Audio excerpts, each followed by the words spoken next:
Hi, my name is Wendy Hagan, and I, like many of you, am a parent.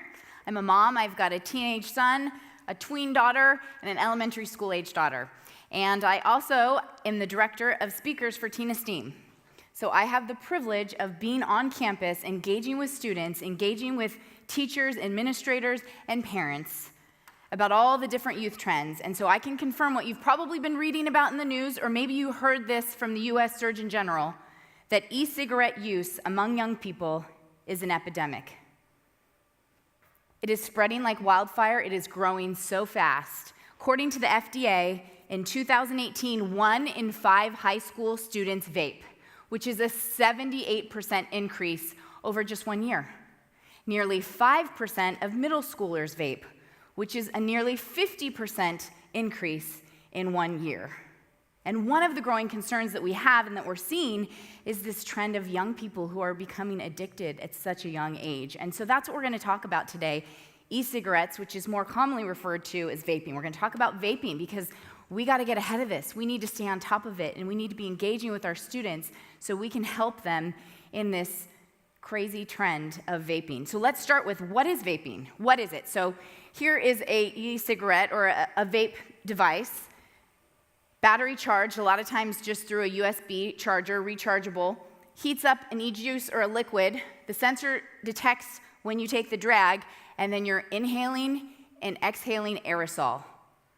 A lot of times it's referred to as a vapor, but it's actually fine aerosol particles that we're inhaling, sometimes deep into the lungs, and exhaling. There's all different kinds of vape devices. Some of them are big, some of them are small, look like pipes, cigarettes, all kinds of things. I've brought a sampling of some that have been confiscated from middle school campuses. You've got Soren Air, Soren Drop. Looks like this one has initials, hopefully not your child. iCare Mini PC, a Fix, and then a Juul. You've probably heard the term juuling, and you might be saying, well, what's juuling versus vaping? Juul is just a brand name of a vape device. So juuling and vaping are kind of interchangeable. In fact, I have one in my pocket. It's so small, it looks like a USB drive. You charge it like this. You just plug it in. You put the cartridge in. After it's charged, you can slip it in your sleeve. I just vaped and you didn't even know it. Just kidding, I didn't really vape. That was just a fake demonstration. But you can see how easy it would be to get away with in class, on a bus, in the locker room, undetected because it's a vapor or an aerosol. It doesn't really smell. It might smell like mint, but it's not a big cloud of smoke like a cigarette. So, a lot of parents ask, can you vape without nicotine? The answer is yes. There are e-juices that do not contain nicotine. You think that's what most teenagers are doing? No. The Juul, which is the most popular with over 50% of the market share, always contains nicotine. And one pack has the amount of nicotine as a pack of cigarettes, about 200 puffs. So while you can, in theory, get it without nicotine, that's not really what we're seeing happening. And you can also modify the devices, or some devices are made like vape pens, or wax pens or dab pens for marijuana or other drugs. And the marijuana concentrations of the THC is way higher than you have ever heard of, almost 95% sometimes. So a couple hits and you're high. So is it safe?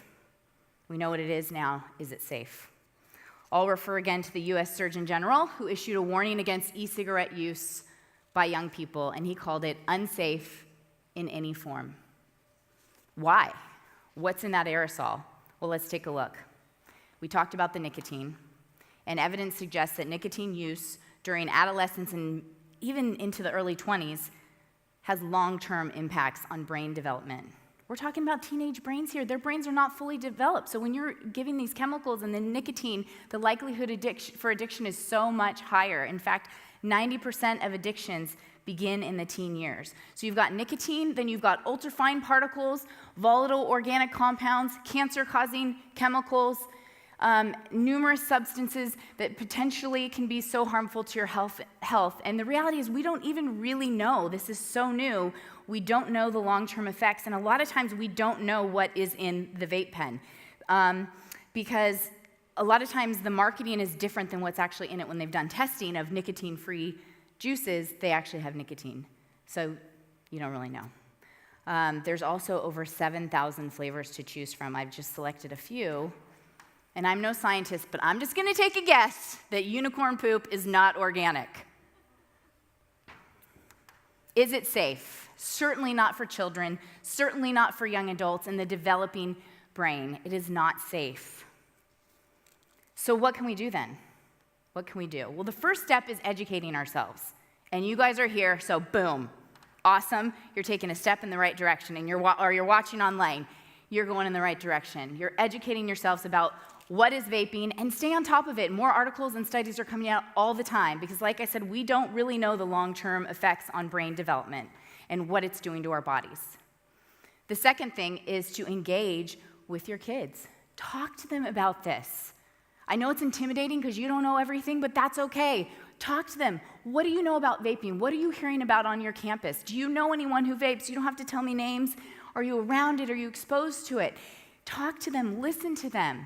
Find the time where you can connect with them and engage with them on that topic. And when I say find that time, the right time is, I don't know, sometimes that's really hard. They get in the car. How was your day? You ask one question. Mom, stop asking me so many questions. You might have to wait till midnight. A lot of times it's like 11, 12 o'clock, school day. They need to go to bed, and all of a sudden, they want to talk. Do it. Do it.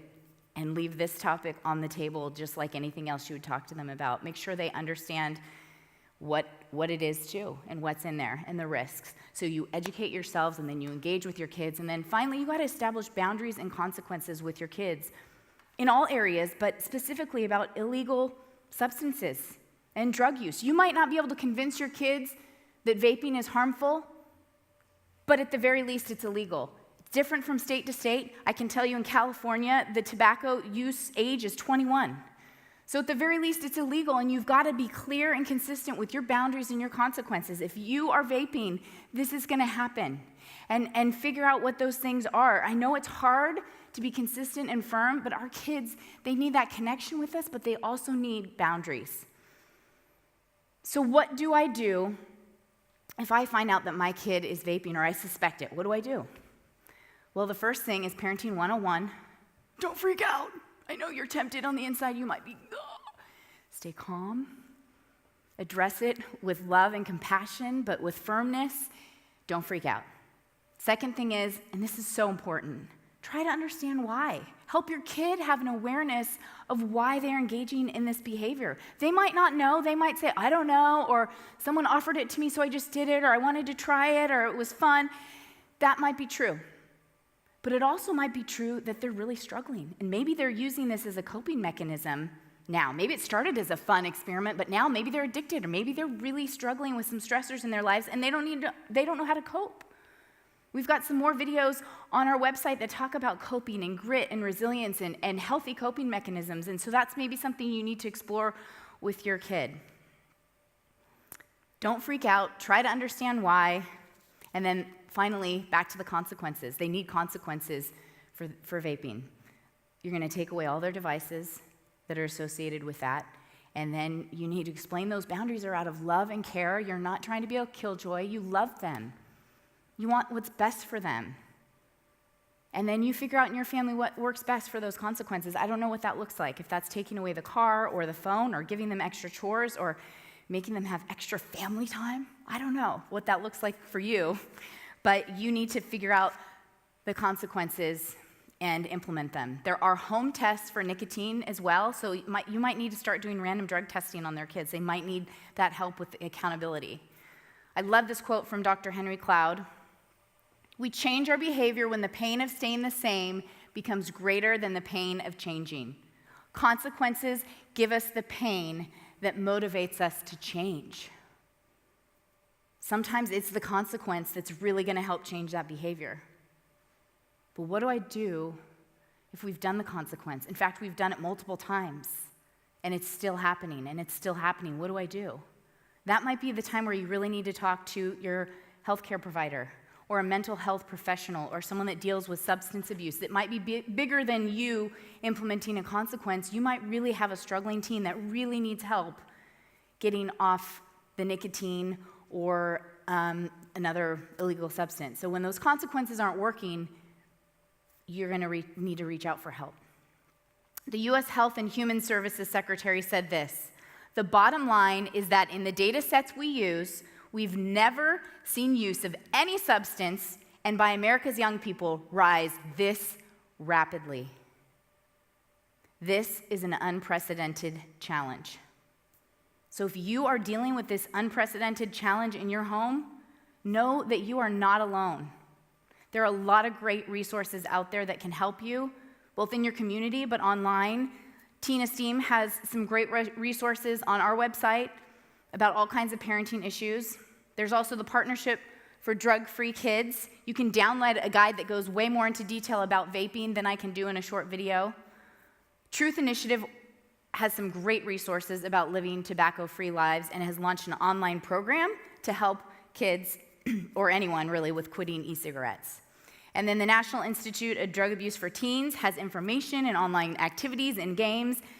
And again, Teen Esteem, we are here to help you. We want to help educate you and empower you as parents so that you can be the best parents to your kids as we're raising kids in this youth culture that's got so many trends and so many pressures that are popping up all the time.